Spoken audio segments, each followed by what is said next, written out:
Hi, Lloyd. Very well, very well. Thank you for having me. Let's go from the very start. How important is your father to your career? Well, my father's not a musician. I think he was always loved to have been one, but he's actually my single biggest influence, certainly in work ethic and also in influence in music. My father played blues records around the house. He was one of the founding fathers of the Melbourne Blues Appreciation Society, which has done wonderful things for blues musicians across Australia, really, for the last 20 odd years. And so I am a product of that. I grew up hanging out with him at blues clubs, a 6-7-year-old kid. And, my dad is that kind of guy that when I went pro, he, sold his car and bought a van, sort of took on the job as manager, learned how to run the PA, learned how to book gigs, learned how to produce albums until I was 18, and then kind of resigned and left me to my own devices. So my grounding in the industry came while learning through my father as he learned it. So I am extremely blessed to have him. Why do you play an acoustic guitar? It was not anything I ever intended. I started out as an electric blues player. That's what I wanted to be. And then around the time I got out of high school, all the venues just started putting pokey machines in. And so the only place I could get gigs was in restaurants and coffee houses. So I had to buy an acoustic guitar and do that. And these days, I can't imagine not doing it. I'm an okay electric guitarist, but I'm just another one. I'm not bringing anything new to the table, and I think that's the goal. And if you're in a minority genre like rhythm and blues, you want to be advancing the art form. And with the acoustic, I find that I'm doing something unique and different to the other artists. So that was the path I chose.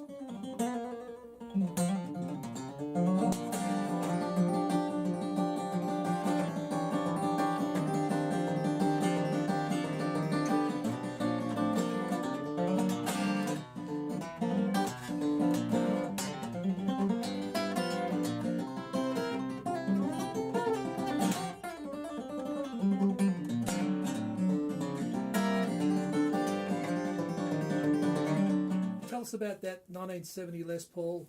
Yeah, so when I was a kid, all I wanted was a Les Paul like Jeff Atchison had. He was my hero. He may as well have been, the Beatles to me. He was a rock star. So had to find one of those, and I busked, and my dad would match me dollar for dollar, and I'd play little gigs for $50 here and $50 there, and my dad would match me dollar for dollar, and one came up in the Trading Post, and it was about a third, about triple what I had raised at that time. But I just wanted to play it. I hadn't seen one come up, and other than Jeff's, I'd never played a Les Paul Deluxe. So I wandered to this guy's house just to play the guitar, and he took, I guess I was 10 years old. He took some kind of pity on me, and ultimately sold it to me for the price that he bought it for in the 70s. So it is one of the only things in life that I truly love, and it is still dusted off once or twice a year for an outing. It's actually quite funny when I do that. I'm usually with Jeff Atchison and Jimmy Hocking, and they both show up with their old deluxes, and all three are beat up, and so are the guitars. And we all have a lovely jam and talk about how we got our Les Paul Deluxes, which is a really nice thing. Great stories. Do you play any other instruments? Terribly. Drums at home. I've got a drum kit at home that's an electronic kit, and I love to hook my iPod up to that and join the Beatles, put my headphones on and just play away. And I do tend to write a lot of my material on piano first, because you can see where you are. It's a very simple way of coming up with melodies and things like that. And then I put it on the guitar, which is the instrument that I can actually play. I have made claims that I can play most things with strings on it, and I went with that until somebody handed me a fiddle. And it was the worst sound I've ever heard in my life, and I've heard some pretty terrible things. So you don't have a banjo hidden under the bed? I got my first banjo about a month ago. But I cheated. It's not a real banjo, it's a 6-string banjo. I went to buy a 5-string banjo and then realised I'm probably too old to learn another instrument. I don't know what situation a person has to be in. It's probably not in a good place mentally when you're so exhausted from the road and so burned out from the year's work that you say to yourself one morning, I need a banjo. And you're instantly online to buy one. I feel, no offence to the banjo players out there, but bluesmen don't normally have banjos, so maybe it means I'm crossing over to the dark side. At what age did you begin to play professionally? I think my first paid gig, I was 11. I got $50 to play with a band called Ooze and Blues out at the corner hotel. They used to have these 10 bands for $10 kind of thing, and of course I get $50 every time I went to play, and that was pretty amazing for the time. I mean, if you are a kid at school, and I was in primary school at that time, and you can afford to buy lunch at the canteen every day, you're rich. You know, that's all the money in the whole world you need. And I used to wonder what all the musicians were complaining about. You were out there playing with other musicians way before you were playing professionally. Yeah, I was a product of the blues jam scene, you know. I mean, and that's still going really strong. There's great blues jams all over Melbourne. It is one of the only music forms in the world that you can show up and play with professional musicians. The biggest thing you could do was get in the Melbourne Blues newsletter. If you had a picture in that, you were on your way, and I used to wait each month for it to come out and read it. And you know, it was an excellent grounding. There was this never-ending line of musicians always happy to help out a young kid who's into the blues. Tell us about the milk crate gigs. So my early blues experiences live was going to see Dutch Tildes and the Blues Club. Dutch Tildes and the Blues Club on a Sunday afternoon at the Station Hotel was the religious experience for all blues fans in Melbourne. You know, it would be jam-packed every week. They were there for what seemed like an eternity. And every Sunday afternoon, my dad would take me down there. And part of, you know, me being safe in a licensed venue at that time was that I had to sit on this milk crate beside the stage, right next to Jeff Atchison. It was basically the step they used to get on the stage, but that was my spot. And Jeff Atchison would be right next to me, and I'd be watching up at him, and Dutch would be sort of there, and I'd be watching the two of them like a hawk all night. And Jeff had a habit back then of dropping his picks. He had these red Dunlop picks, and he'd always have a couple in his headstock, and he'd be playing with one. I don't know if it's worn it out or whatever it was, but he'd drop them, and he'd just go straight to grab a new one. He'd never bother looking for it because he knows that before it's even hit the ground, it's in my pocket. You know, I had this collection. I used to put them on my wall at home of Jeff Atchison's picks. You know, and you know, the first time I played with those guys was a real moment for me, and changed the trajectory of my life. Do you practice? I've always said I didn't practice much, and that's kind of a little misleading. The truth is, I don't believe in practice. I don't think we're trying to learn something when we play the guitar. I think we're trying to create a habit. It's like breathing or walking. So I was always in front of the TV with a guitar in my hand, or having a conversation, or at the breakfast table, but always a guitar in my hand. I didn't call it practice because I didn't even realize I was doing it. It just had become this muscle memory, second nature kind of thing. So I always tell young musicians, stop trying to learn it and create the habit. Play it. That's right, yeah. I think my lessons were always on stage for the most part. I want to talk a little bit about this Cole Clarke guitar because it is absolutely gorgeous. Thank you. It's my signature model, and for those who don't know what a signature model is, basically I got to design a guitar that was everything I needed for my show, and there are certain things I required that a lot of guitarists probably wouldn't want. You know, for example, I wanted a very hard top that doesn't vibrate too much, so acoustically it's not as loud as most guitars, but I wanted total control over my preamp, you know, crossover points, crossover frequencies in the pickup system, bracing and all that sort of stuff. I sort of had a hand in all of that, and it's a wonderful thing to go on stage with an instrument that is built to do exactly what you do. It really does give you total confidence in your instrument. And I only tour with one guitar. I'm a minimalist that way, so I need it to be right, and I need to know it's gonna do the job. And I'm very proud of everything I've done with that company.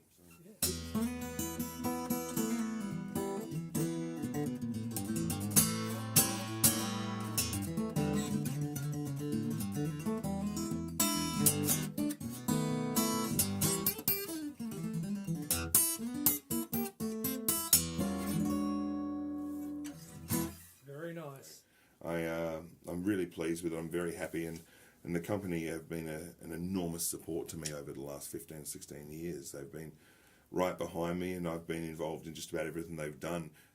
I found that when I first met the founders of the company, they had a concept that was exactly what I was looking for. It's like a chance meeting of people who all had a similar idea. That idea being an integral heel guitar, when I can best explain it is it's a through neck acoustic. Instead of building the box and just attaching the neck, they build the neck into the body. And so that was a stronger guitar for me. I'd broken a lot of instruments in my day, and they also wanted a natural pickup system. And for me, the pickup system is what the guitar is. The guitar is only as good as its pickup. I plug in 100% of the time, and so although I'm not plugged in today, funny enough, but I am looking for all the sounds of my fingers and the sounds of the body of the instrument, the fretboard, the headstock. I want all of those things picked up. Everything I hear when I'm playing unplugged, I want to hear it plugged in. And they had developed a system that allowed that. And so I felt like I was hearing myself for the first time. So there was never a choice to play Cole Clarke. I actually plugged in and said, I need this instrument to do what I do. And so I became the guinea pig for the entire company. So you were able to get all of that from a Cole Clarke production model? Absolutely, yeah. So the system is basically like a PA. When you play a show, you've got a subwoofer, a speaker and a horn. You're not expecting to plug your guitar into the back of a subwoofer and get the full dynamic range of your performance and all that nuance in your fingers, which is, let's face it, that's where your tone is. You can have all the pedals and all the tricks in the world. This is where the tone is. So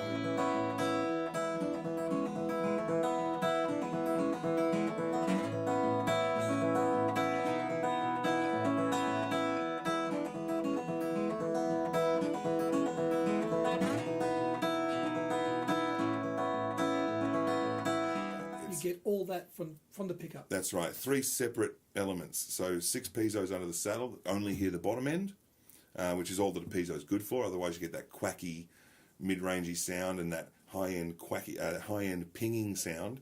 It's got what's called a face brace sensor, a direct input drum sensor on the top. Anything in its feedback zone, it doesn't know it exists. It just sends it back to the piezo. So that's hearing from 350 hertz and over. And then there's a condenser mic attached to the preamp. Now, ordinarily, mic plus guitar equals feedback. This is an exception to the rule because the microphone, again, is digitally shelved to only hear frequencies outside of its feedback zone. So it's only hearing those extreme highs. So it takes the extreme highs here, like your tweeter. Your speaker is here, it's hearing the mid-range down to 350 hertz. And the bottom end, which is the only part of a piezo that sounds quite natural, is coming from the piezo under there. So anything that feeds back on here, it has no idea it exists, it sends it to the face sensor. Anything that feeds back here, it has no idea it exists, it sends it down there. And because of that integral heel, you're actually able to tap the machine head and be crystal clear through the PA system. So this pickup is stock standard in all Cole Clarke guitars? Stock standard in all Cole Clarke guitars. That's sensational. I think so. Yeah. I think so. I'm very proud of them. And, you know, it's a big sounding acoustic. It's a stage tool. It's got all the little bells and whistles that make performing so much easier. You know, when you unplug and plug in a Cole Clarke, it's got a kill inside the pickup which switches on and off, so there is no popping when you unplug and plug in, things like that. They've really thought about everything. So for me, it was a no-brainer. This was the instrument I wanted. You're not on the board of Cole Clarke, but you are involved in the team. You want to tell us a little bit about that? I'm essentially the company guinea pig. They like to call it the research and development advisor, but that basically means I test the guitars to within an inch of their life. Anytime they change bracing or internal carving, anytime they change anything in the preamp, anytime they have a new timbre combination, everything they do, I get the first one, and I'll be testing it and putting it through its paces, sometimes for 6 months before the public get to see it. So certainly with this pickup system, I was testing it for about a year. I had it in my guitar for a year before it started going into all the guitars. They're quite particular about that kind of thing, and as a result, through my efforts down there, they've kind of rewarded me both with a signature model guitar and with shares in the company. Great. So who knows? That could be my retirement plan one day. Let's hope. Maybe I'm theirs. Maybe I'm their retirement plan. I'm there as a representative for the artists, which means that the board and I will always butt heads.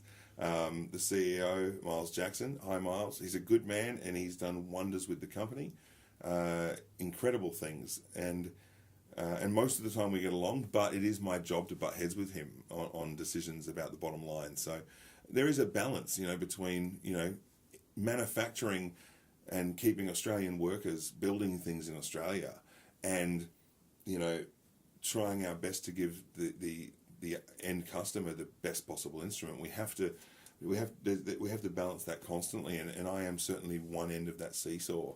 Although I must admit he has ended up being right on most counts. There is just a few little wins that I've had, and I will continue representing the artist there because I feel that's very much my job. One of the joys of doing this gig is meeting all the amazing homegrown musicians we have here in Australia. So which Australian musicians do you admire and why? It's an enormous list. Because I was so young when I entered the industry, those people have remained heroes of mine. Obviously, Dutch Tilder's Jeff Atchison, who we've discussed, were very important in my early years, and have been a really major part of my life on a variety of levels outside of music as well. Chris Wilson, Billy Kavanagh, Fiona Boyes, it's the who's who of Australian blues music. I'm still in awe of most of them. I still kick myself that I've become such good friends and have most of them in my home at one time or another. That stage presence, like someone like Chris Wilson. I mean, Chris Wilson, without even knowing it, indirectly taught me everything I know about stage presence. The man is a mountain on stage, and it doesn't matter if there's 10 guys on stage. Chris Wilson seems to shine through the whole thing because he's just got that assertiveness. And my father took me to see him when I was a boy because I used to wear this little Chicago Bulls hat over my face so that nobody could see my face. I was petrified of the audience, and he took me to see Chris Wilson to get a little confidence. And my father came over to me halfway through the show. I was sort of mouth agape, kind of watching this powerhouse. And my dad said, "You see, he never asks an audience to do anything. He just tells them how it is." Were you influenced by any old records?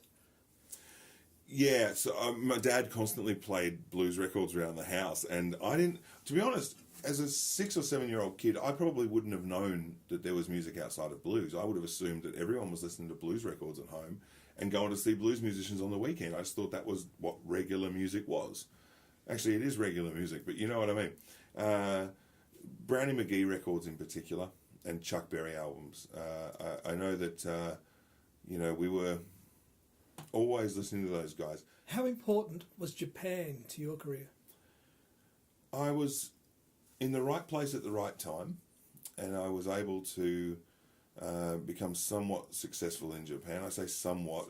One of the only places I ended up being able to play was entering myself into underground nightclub Battle of the Band competitions, and it'd be 9 Japanese death metal bands and then me, And you think that would turn out terribly and I'd be booed off the stage, but the truth is you've got a room full of 21-year-old Japanese metalheads. They've never heard blues music before, and they genuinely thought I invented it. Like it went nuts, and so you had all these kids, wanting to learn my licks, and I was selling a lot of records and having amazing times, and did these big tours, and before I knew it, there we were selling out Tokyo Disneyland. I would fly home from Japan after these incredible tours, and then get straight in my car and drive straight to Wodonga to play the Murray River Hotel.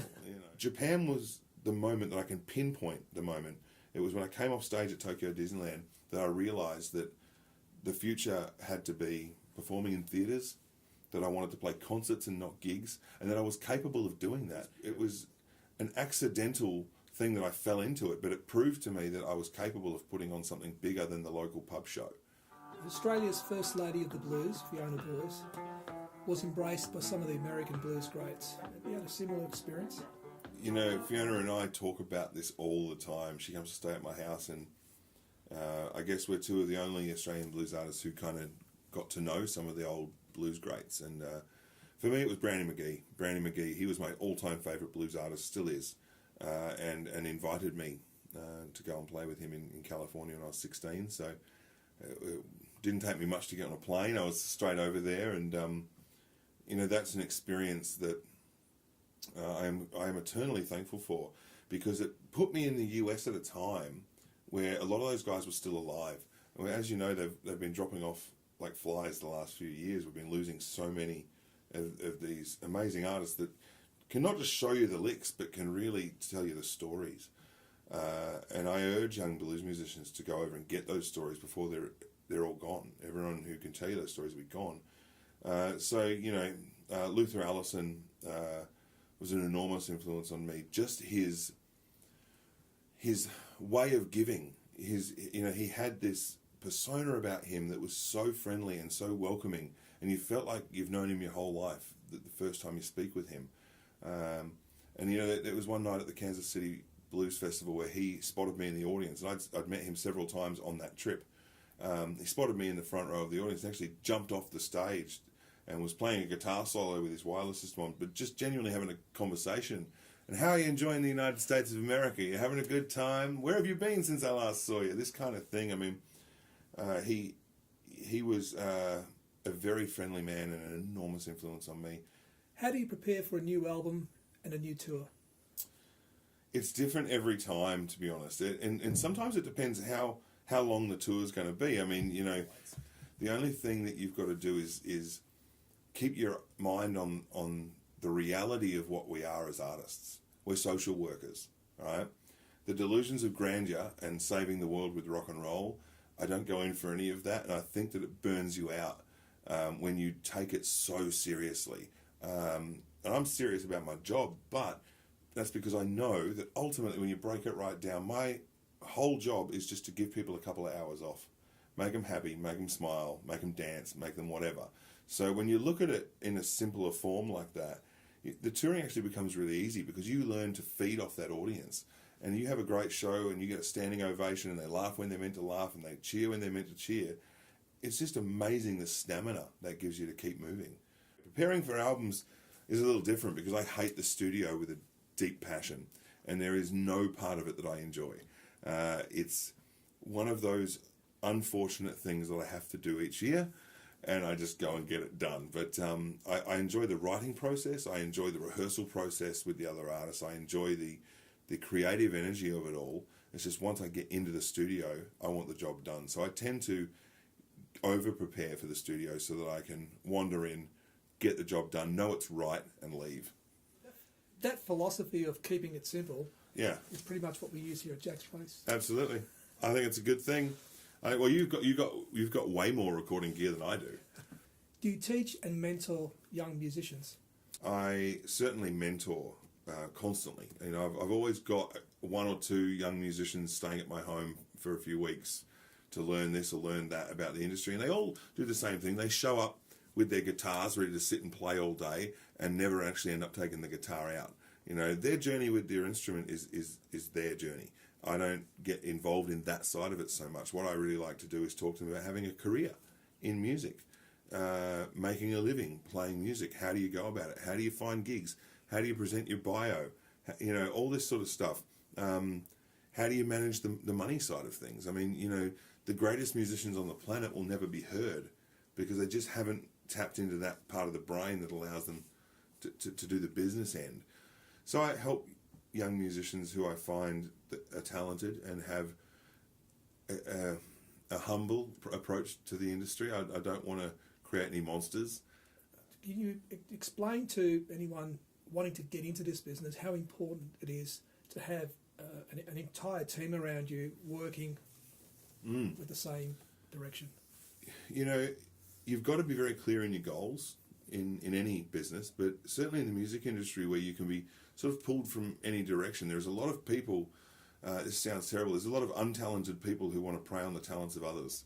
And so you've got to navigate your way through as best. So I tend to keep everything in the family. I trust all of those around me. I've got wonderful management and a wonderful publicist who book all the shows and do all the promo and sort of take a huge load off my shoulders so that I can do what I'm best at, which is to sit and be creative and write songs and record them and sell them, and they've taught me about having that kind of forward direction. We're always saying, what's the way forward? What's the way forward? We're all well aware of what's going on. I think the biggest mistake young artists make is that they put their trust into somebody and then wash their hands of it and let them make all the decisions. The truth is that your crew only functions if you are totally clear on what it is you're after and that you're in charge of it all. You get up in the morning, you go to your office and you work. This is a job. It's a business like any other, and you will only get back if you really put in. I've really enjoyed this chat. Let's take it out with a few fast questions. Spider-Man or Batman? Batman, what are you kidding? He's a billionaire. Where's your favourite place to relax? I do not understand the word relax. Your classmates describe you as? Most likely to travel back through time, class of 2060. What would you do with a Barry Manilow All Access stage pass? I would use it. I think I would use it. I'd like to meet Barry. If you could be one other person for one other day, who would that be? Again, he's a billionaire. Batman. CDs, downloadable music, or vinyl records? Yes. Lloyd Spiegel, it's been an absolute pleasure. Thanks for coming to Jack's Place. My pleasure. So.